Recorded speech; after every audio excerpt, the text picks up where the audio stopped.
পাঁচফোড়ন, পেঁয়াজ কুচি, টমেটো, আদা, রসুন, লঙ্কা, সানরাইজ লঙ্কার গুঁড়ো, তেল, আলু আলু ভাজা হচ্ছে, আদা, রসুন, পেঁয়াজ, টমেটো, জিরে, লঙ্কা পেস্ট হয়ে গেছে। আলু ভাজা গেছে, এবার তুলে নেওয়া হবে।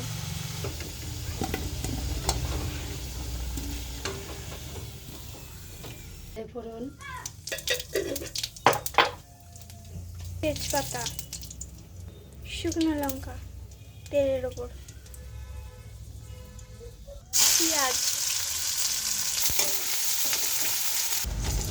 মটন, পেস্ট করে রাখা মশলা, হলুদ গুঁড়ো, পরিমাণ মতো নুন, সানরাইজ লঙ্কা গুঁড়ো পরিমাণ মতো, গরম মশলা, ভেজে রাখা আলু,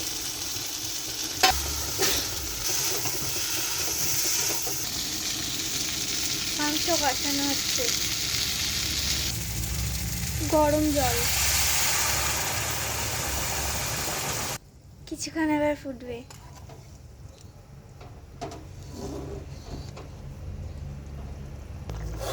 চিকেন এই মাটন ফুটছে, গন্ধ বেরিয়ে গেছে।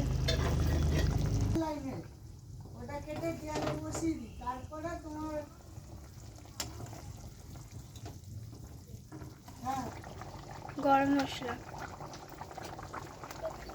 কালারটা হেভি এসছে।